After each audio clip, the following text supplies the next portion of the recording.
우리 그 사람들은 누구든지 교만하고 이래 목이 뻣뻣한 이 사람보다는 겸손한 사람을 좋아합니다. 자신이 업적을 과대 포장하는 사람보다는 있는 그대로 진실하게 살아가는 사람을 더 좋아합니다. 그런데 중요한 것은 이 사람들뿐만 아니라 하나님께서도 진실하고 겸손한 사람을 좋아하신다 하는 사실입니다. 잠언 3장 34절을 보면 진실로 주님은 조롱하는 사람을 비웃으시고 겸손한 사람에게는 은혜를 베푸신다. 이 잠언 말씀입니다.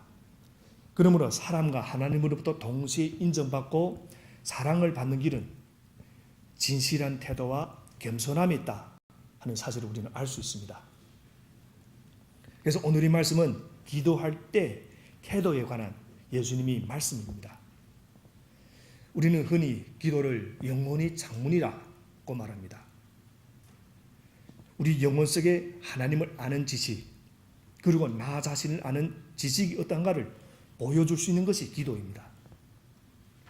그래서 오늘 본문에서 예수님께서 두 사람의 기도를 통해서 두 사람이 하나님을 어떤 분으로 알고 있고 또 자기 자신을 어떻게 인식하고 있는지를 우리에게 비유로 가르쳐주는 말씀입니다.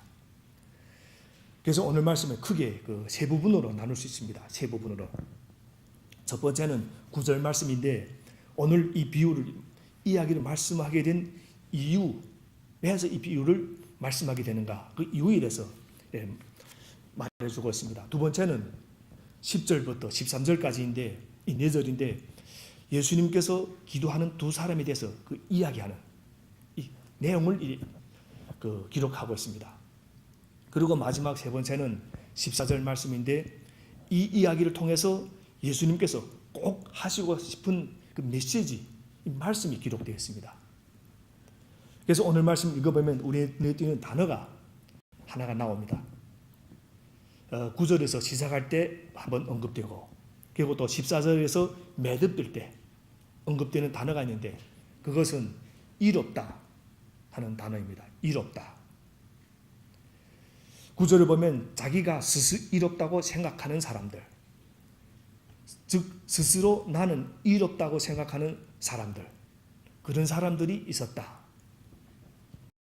그런데 또 14절을 보면 오히려 하나님께로부터 너는 이롭다 하고 인정을 받은 사람은 이 9절에서 나오는 스스로 이롭다고 생각하는 사람이 아니라 다른 사람이었다 하는 결론이 나옵니다.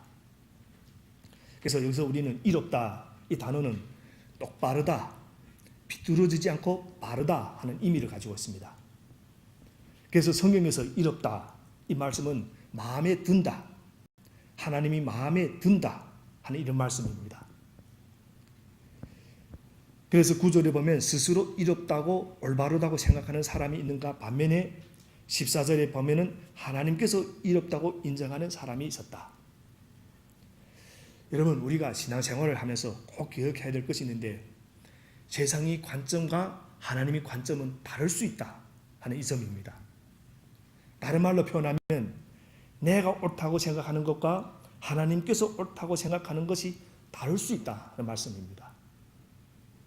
다르게 말하면 나의 평가와 하나님의 평가는 다를 수 있다.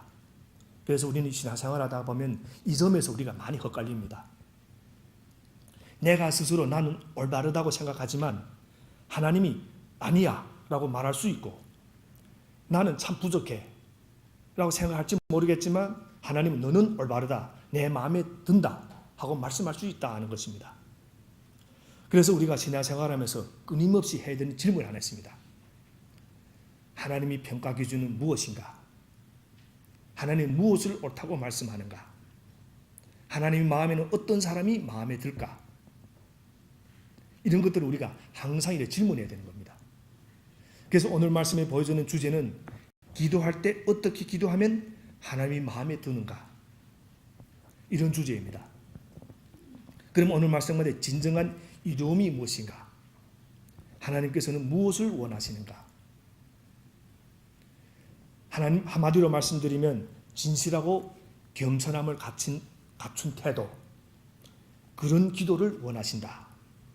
진실함과 겸손함. 이것이 하나님이 원하시는 진정한 이로움이시다 하는 말씀입니다.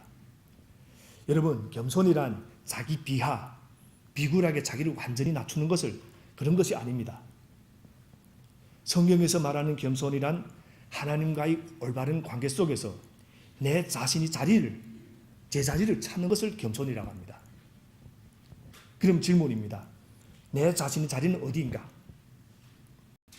내 자리는 나는 하나님이 자녀이다. 하나님을 아빠라고 부를 수 있는 자리입니다.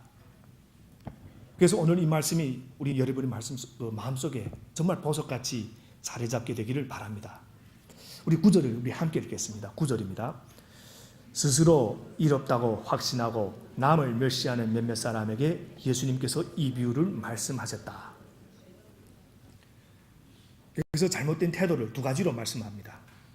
첫 번째로는 자기가 이롭다고 생각하며 나는 이로와 나는 죄를 지은 적이 없어 나는 부족한 점이 없어 이렇게 생각하는 사람들이 있었다 하는 겁니다. 그래서 이 사람들이 어떤 생각이는가 하면 나의 이로움으로 하나님 인정을 받을 수 있어. 나의 인생의 공로로 하나님의 인정을 받을 수 있어. 이렇게 생각하는 사람들입니다. 나는 부족함이 없어. 나는 틀린 것이 없어.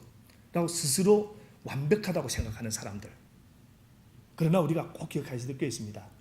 우리 인간은 완벽한 인간이 하나도 없다. 이겁니다. 두 번째는 이렇게 기록되어 있습니다. 다른 사람을 멸시하는 몇몇 사람에게 그러니까 자기는 이렇기 때문에 올바르기 때문에 나는 남들과 달라 이렇게 말하면서 다른 사람들을 멸시하고 비판하고 비난하고 정죄하고 무시하는 사람들 그러니까 못된 것을 다 가지고 있는 사람들입니다. 스스로 나는 완벽하다 이렇게 생각하면서 다른 사람을 멸시하는 사람들이 있었다. 이 사람들에게 예수님께서 말씀하시는데 진정한 이로움은 무엇인가? 그런데 오늘 말씀 감사한 것은 우리와 오늘 이야기가 동떨어진 이야기가 아니라 기도하는 두 사람의 이야기를 통해서 하나님이 원하시는 태도를 우리에게 알기 쉽게 설명해 준다 하는 것입니다. 우리 10절 말씀을 함께 읽겠습니다.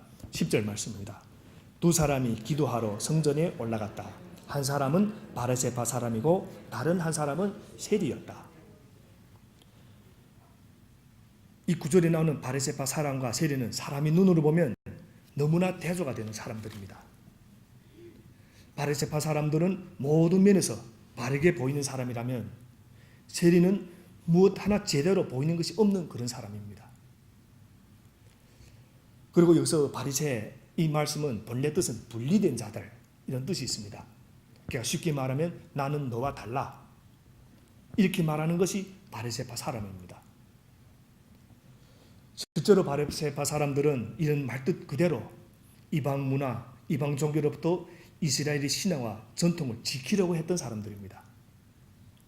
그래서 그들은 율법과 이 종교의식을 아주 철저하게 지켰습니다. 그래서 이스라엘 민족이 오랜 역사 속에서도 많은 사랑과 시련과 풍파를 겪었지만 유대교 전통이 오늘까지 잘 보존될 수 있었던 것은 이 바리새파 사람들 때문이라고도 합니다. 바리새파 사람은 그만큼 이 대단한 사람들입니다. 반면에 세리는 말 그대로 세금을 거두는 사람입니다.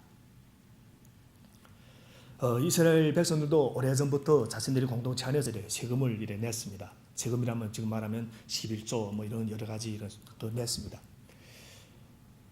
또 그들이 낸 세금은 마땅히 어디다 사용되어야 되는가 하면 성전에 그리고 또 성전을 섬기는 레위인들, 가난한 과부, 고아들 이런 것들에서 어떻게 말하면 자기 민족을 위해서 사용되어야 했습니다. 그런데 예수님 이 당시 이스라엘 교회는 그렇지 못했습니다. 왜냐하면 그때 이스라엘은 로마의 그 식민지였고 그래서 이스라엘 백성이 낸 세금은 대부분 이 로마 제국이 이렇게 빼앗아갔습니다. 그러니 이런 세금을 걷는 세리에 대해서 그때 당시 이스라엘 공동체 사람들은 어떻게 생각합니까? 적과 협력하는 사람이고 민족에 대한 반역자이고 하나님을 모독하는 사람으로밖에 보이지 않았습니다. 그래서 그때 당시 이스라엘 공동체 어느 누구도 이 세리를 인간으로 취급해 주지 않았습니다. 정말 어쩔 수 없는 경우를 제기하고는 그들과 이렇게 상종하기도 싫어했습니다. 그래서 오늘 말씀에도 세리는 자기 스스로를 뭐라고 하는가 이런 고백합니다. 아 하나님, 이 죄인에게 자비를 베풀어 주십시오. 죄인, 자기 스스로도 이렇게 죄인이라고 할 만큼 정말 진짜 죄인인 겁니다. 이렇게 바리새인과 바파 사람과 세리는 그야말로 완전히 정반대가 되는 사람. 그럼 우리가 객관적으로 볼 수 있습니다. 그럼 누가 올바릅니까? 바리새파 사람들이 올바르고 그들도 그렇게 생각했고 그때 남들도 그렇게 생각했습니다. 그래서 오늘 우리가 또 성경을 읽어봐도 이 바리새파 사람들이 올바르게 보입니다. 그래서 이 두 사람이 함께 드리는 이 기도에 대해서도 우리는 어떤 생각을 하기 쉽는가? 바리새파 사람들은 모든 면에서 바르게 보이기 때문에 그가 드리는 기도도 바른 기도라고 생각하기 쉽습니다. 반면에 세리는 모든 면에서 잘못된 사람들이기 때문에 그가 드리는 기도도 잘못된 기도라 하고 생각하게 됩니다. 그런데 하나님이 오늘 보면서 그게 아니라 하는 겁니다. 사람들은 객관적으로 따져서 바리새파 사람들이 옳다고 말하겠지만 하나님의 관점은 다르다 하는 겁니다. 하나님은 신기하게 두 사람의 태도를 보면서 다르게 판정을 내는데 이 두 사람이 기도의 그 내용과 기도의 자세를 이렇게 쭉 기록해 줍니다. 우리 11절부터 13절을 우리 함께 천천히 읽어보겠습니다. 11절부터 13절입니다. 바리새파 사람은 서서 혼자말로 이렇게 기도하였다. 하나님 감사합니다. 나는 남의 것을 빼앗는 자나 불의한 자나 간음하는 자와 같은 다른 사람들과 같지 않으며 더구나 이 세리와는 같지 않습니다. 나는 일에 2번씩 금식하고 내 모든 소득이 11조를 바칩니다. 그런데 세리는 멀찍이 서서 하늘을 우러러볼 염두도 못 내고 가슴을 치며 하나님 이 주인에게 자비를 베풀어 주십시오 하고 말하였다. 먼저 이 바리새파 사람들이 기도하는 모습과 내용을 보면 참 재밌습니다. 첫 번째는 서서 기도했다. 그때 당시 보통 기도하는 모습입니다. 서서 기도합니다. 두 번째는 오늘 성경에 중요한 말씀 하나 있는데 자신에 대해 말했다. 저는 이런 사람입니다. 이렇게 말하는 겁니다. 저는 이런 사람. 그 내용을 보면 첫 번째는 하나님, 나는 남의 것을 빼앗는 사람이 절대 아닙니다. 나는 간음하는 사람이 아닙니다. 나는 이 세리와 같지 않습니다. 무슨 뜻입니까? 이런 말입니다. 하나님, 나는 하나님의 도움이 그렇게 필요하지 않습니다. 나는 지금 괜찮게 살고 있습니다. 나름대로 올바르게 살고 있습니다. 예수님이 나를 위해 십자가에 달려 돌아갈 필요가 없습니다. 또 이렇게 말합니다. 나는 일에 2번씩 금식하고 내 모든 소득이 11조를 바칩니다. 그 당시 바리새파 사람들 일주일에 2번씩 금식했습니다. 월요일, 목요일, 그리고 하루에 3번씩 기도했습니다. 오전 9시, 낮 12시, 오후 3시. 그 이야기를 지금 하고 있는 겁니다. 그리고 자기 재산의 10분지를 헌금으로 바쳤다고 말합니다. 그러니까 이게 무슨 뜻인가 하면 하나님, 당신에게 내가 필요하지 내게 당신이 필요한 것이 아닙니다. 그래서 이 바리새파 사람 기도를 요약하면 3가지로 요약할 수 있습니다. 첫 번째는 하나님을 이식하지 않고 사람을 이식했다. 하나님을 이식하지 않았습니다. 기도는 하나님께 하는 건데 사람 들으라고 했다 하는 말씀입니다. 두 번째로 이 사람들의 기도는 이렇게 요약할 수 있습니다. 나에게 하나님이 필요한 것이 아니라 아마 하나님께 나 같은 사람이 필요할 것 같습니다. 그러니까 자기가 하나님을 믿어준다. 그러니까 주일날 예배에 나와준다. 내가 하는 주일날 예배에 나와준다. 세 번째는 이런 말입니다. 하나님이 은혜 없어도 나 혼자 힘으로 얼마든지 살 수 있습니다.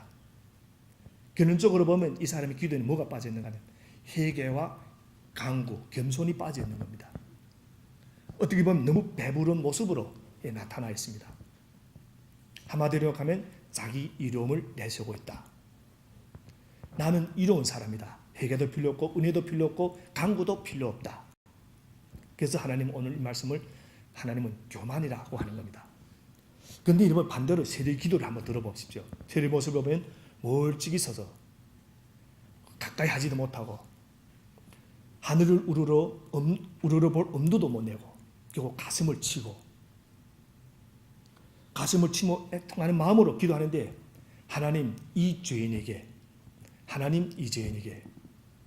나는 죄인입니다. 자격이 없습니다. 그러니까 회개가 담긴 진실한 기도를 지금 하고 있는 겁니다. 그리고 이렇게 말합니다. 자비를 베풀어 주십시오. 무슨 뜻인가 하면 하나님이 도움이 없으면 절대로 한 발짝도 움직일 수 없습니다. 도와주십시오. 그래서 한마디로 요약하면 이 사람은 하나님이 일을 구하고 있는 겁니다. 나는 부족한데 하나님이 일을 주십시오. 이것을 성경은 겸손이라고 말하고 있습니다. 그래서 세례의 기본적인 그 태도를 세 가지로 요약하면 이렇습니다. 첫 번째로 다른 사람을 의식하지 않고 하나님만 의식하며 기도했다. 진실한 기도인 겁니다. 다른 사람을 의식하지 않고 오직 하나님만 바라보고 있었습니다. 두 번째는 이렇게 또 고백합니다. 나에게는 하나님이 필요합니다. 내가 하나님께 도움이 될지 안 될지는 모르겠지만 그래도 나에게는 하나님이 필요합니다. 그리고 세 번째는 하나님의 은혜가 없이는 한 발짝도 나갈 수 없습니다. 그래서 이 두 사람이 결정적인 차이가 무엇인가 하면 몇 가지 차이가 있는데 첫 번째는 나를 어떻게 생각하는가. 이 자기 인식이 다릅니다. 나는 누구인가. 바리새파 사람은 나는 하나님이 없어도 나 혼자 살 수 있는 능력이 있어 이렇게 생각합니다. 세리는 나는 하나님이 없으면 절대로 살 수 없는 존재입니다. 두 번째로 하나님을 어떻게 생각하는가. 하나님을 어떻게 생각하는가. 바리새파 사람은 하나님을 이렇게 생각합니다. 하나님 뭐 할 수 있겠습니까? 이런 질문입니다. 하나님 뭐 할 수 있습니까? 뭐 이런 거 태풍을 멈출 수 있습니까? 이런 뜻입니다.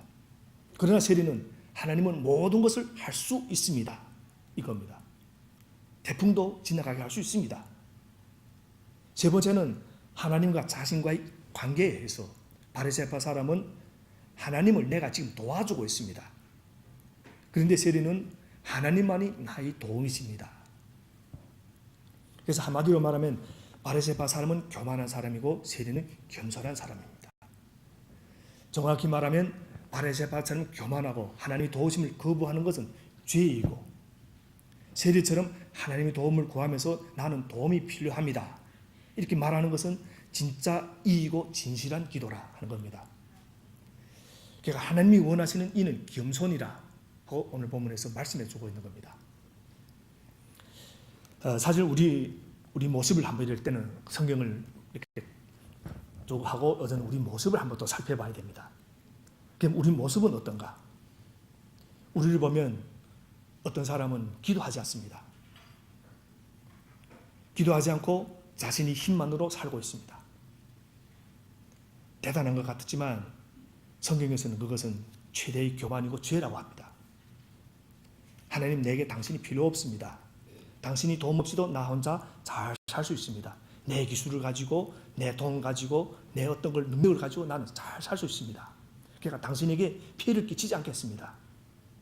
하나님의 도움이 없어도 내 능력으로 잘 살 수 있으니까 이렇게 생각하는 사람은 기도하지 않습니다. 또 어떤 사람은 기도하더라도 별로 간절하지 않습니다. 하나님이 해주시면 해주고 해주지 않아도 괜찮습니다. 나 때문에 너무 신경 쓰지 마십시오. 나 때문에 너무 신경 쓰지 않고 기도하다 그래서 그냥 멈춥니다. 또 큰 문제만 기도하고 작게 보이는 문제는 기도하지 않습니다. 이 정도는 내가 할 수 있습니다. 이것이 자신을 모르는 겁니다. 아직도 혼자 힘으로 살 수 있다고 생각하는 그런 사람들인 겁니다. 하나님의 도움이 없이는 한순간도 살 수 없다고 고백하고 하나님께 도와주시면 내가 이 고난을 견딜 수 있고 길을 뚫고 나갈 수 있습니다. 이걸 믿는 것이 진짜 겸손인 것입니다. 그래서 하나님께서 이렇게 이 두 사람 볼 때 우리가 상상해 볼 수 있습니다. 아마 이 두 사람 다 볼 때 하나님이 이럴 겁니다. 그 바리새파 사람을 하나님 입장에서 보면 참 답답할 겁니다. 우리 부모들이 우리 어린 자녀를 볼 때 저희 딸도 한 소학교 5학년인데 어떨 때는 자기 절로 다 할 수 있다고 생각합니다. 그래서 자기 절로 뭐 하기도 하고 그럴 때 보면 사실 참 답답합니다. 사실은 할 수 없는데 다 할 수 있다고 자기절로 뭐 합니다. 근데 오늘 이 세례를 보면 입을 열어 부탁하는 겁니다. 하나님 도와주십시오. 그러니까 하나님 보실 때 답답하지 않는 겁니다. 소통이 되는 겁니다. 이것이 겸손이다 하는 겁니다. 세례는 그저 와서 가슴을 치며 나는 죄인입니다. 나는 부족합니다. 나는 내세울 것이 하나도 없습니다. 그러나 나에게는 하나님의 도움이 필요합니다. 이렇게 진실하게 기도했습니다. 그래서 이 근본적인 자세, 이 태도를 겸손이라고 이야기하고 하나님은 이 겸손을 원하고 있고 또 이런 사람들에게 기도 응답도 해주시고 이런 사람은 또 사용도 하시고 또 이런 사람에게 구원도 베풀어 주는 겁니다. 그래서 이 말씀 하시면서 예수님이 결국 우리에게 하시고자 하는 말씀이 14절에 나옵니다. 핵심입니다. 우리 14절을 함께 읽겠습니다. 14절입니다. 내가 너에게 말한다. 이롭다는 인정을 받고서 자기 집으로 내려간 사람은 저 바리새파 사람이 아니라 이셀이다. 누구든지 자기를 높이는 사람은 낮아지고 자기를 낮추는 사람은 높아질 것이다. 그러니까 이롭다는 인정을 받고 자기 집으로 내려간 사람은 저 바리새파 사람이 아니라 이셀이다. 무슨 뜻인가 하면 하나님 마음에는 세리가 마음에 든다 하는 겁니다. 죄 지은 것이 마음에 드는 것이 아닙니다. 오해하지 마시고 죄 지었다서 마음에 드는 건 아닙니다. 누구나 죄를 짓고 부족한 것 가운데 다 살고 있지만 그래도 하나님 앞에 와서 가슴을 치면서 하나님 나는 하나님이 필요합니다. 도와주십시오. 하나님이 도와주시면 나는 이런 일을 할 수 있을 것 같습니다. 이렇게 말하는 이 세리가 마음에 들었다는 겁니다. 죄를 지은 것이 마음에 든 게 아닙니다. 여러분 우리 모두가 하나님 마음에 드는 인생을 살 수 있게 되기를 예수님 이름으로 축원합니다. 그리고 여러분 겸손은 이 무능력이 아닙니다. 겸손에 대해서 오해하지 마십시오. 무능력이 아닙니다. 겸손하다는 것은 허리를 굽석굽석 하는 것이 아닙니다. 여러분 한번 그 깡패들, 진정한 깡패들 한번 그 양아치들 말고 진정한 깡패들 보십시오. 얼마나 예절이 바르고 얼마나 겸손한지 모릅니다. 겸손은 무조건 못한다고 하는 것이 겸손이 아닙니다. 나는 못합니다. 이것이 겸손이 아니다. 그래서 우리 성경에서 말하는 겸손은 바로 이겁니다. 나에게 능력 주시는 분 안에서 나는 모든 것을 할 수 있습니다. 빌립보서 4장 13절 말씀입니다. 그래서 사도 바울이 이 말씀 능력을 또 믿었기 때문에 빌립보서 4장 12절에서 이런 고백을 할 수 있었습니다. 나는 비천하게 살 줄도 알고 풍족하게 살 줄도 압니다. 배부르거나 굶주리거나 풍족하거나 궁핍하거나 그 어떤 경우에도 적응할 수 있는 비결을 배웠습니다. 하나님 나는 이 일을 감당할 수 없지만 하나님이 내게는 능력을 주시면 능력 주신 하나님 안에서 예수님 안에서 성령 안에서 나는 모든 것을 할 수 있습니다. 이 고백이 겸손인 것입니다. 그래서 겸손은 우리는 다시 말하면 자기 자리로 돌아가는 것. 그럼 우리 자기 자리가 어딘가 하면 우리는 피조물이 자리로 돌아가는 겁니다. 그러니까 나의 자리를 찾는 것인데 내가 다 할 수 없습니다. 그러나 하나님 내게 능력 주시면 할 수 있습니다. 다시 말하면 내 자리, 하나님이 자네의 자리로 돌아가는 겁니다. 우리가 이제 아빠라 부를 수 있는 자리로 돌아가는 겁니다. 이것이 겸손인 겁니다. 그래서 아버지에게 아들과 딸의 권세를 가지고 기도하는 것, 이것이 우리 자리이고 우리 겸손이다. 그래서 오늘 말씀합니다. 누구든지 자기를 높이는 사람은 낮아지고 자기를 낮추는 사람은 높아질 것이다. 스스로 높이는 사람은 낮아질 것이고 스스로 낮아지는 사람은 높아질 것이다. 그래서 성경 속에 겸손인 모델 한 사람이 있습니다. 사도 바울입니다. 저희들이 새벽 기도로 사도행전을 보고 있는데 사실 사도행전 속에 그는 정말 겸손한 사람이었습니다. 사랑하는 여러분, 상도자 하나님 앞에서 모든 것을 주신 하나님 앞에서 피조물의 자리를 인정하고 도움을 요청하며 나아가는 것, 그것이 우리 인생의 올바른 태도인 겁니다. 여러분 우리는 하나님의 자녀입니다. 그리고 이 정체성을 인정하는 것이 겸손입니다. 자녀의 위치에서 하나님의 도우심을 구하시기를 바랍니다. 그리고 주실 것을 또 신뢰하시길 바랍니다. 왜냐하면 부모는 주십니다. 그리고 믿고 하나님 나를 도와주실 것이라. 그래서 우리가 꼭 기억해야 됩니다. 하나님이 도우심을 바라면서 무릎을 꿇는 자가 구원을 받습니다. 또 하나님의 도우심을 구하면서 무릎을 꿇는 자가 시험을 받습니다. 그리고 하나님의 도움을 구하면서 무릎을 꿇는 자가 기도 응답을 받습니다. 여러분, 교회에서 기도 응답이 없다 아닙니다. 여기서 우리가 이 자세가 배우고 이 자세를 나가면 기도 응답이 있는 겁니다. 자기 정체성을 찾고 하나님 아버지에게 나는 아빠라고 부를 수 있을 때 이 기도 응답을 받습니다. 그래서 오늘 말씀을 이렇게 정리할 수 있습니다. 하나님께서 원하시는 것은 겸손이다. 겸손이란 자기 비하가 아니고 올바른 관계다. 그러므로 제자리를 찾는 것이다. 나의 자리는 하나님이 자네의 자리다. 사랑하는 여러분, 하나님 지금 이 시간 살아계십니다. 그 앞에 도우심을 구하시며 무릎 꿇기를 바랍니다. 그러면 또 하나님께서 여러분을 사용하실 것이고 여러분을 볼 때 이롭다 하고 올바르다 할 거고 마음에 들 할 겁니다. 그때부터 인생이 쓰임받는 인생이 될 것이고 기도가 응답되는 것이고 여러분의 삶의 길이 열리는 겁니다. 겸손, 제자리 찾기, 주님이 도우심을 구하며 나가는 우리 모두의 인생이 되기를 주님 이름으로 축원합니다. 기도하겠습니다.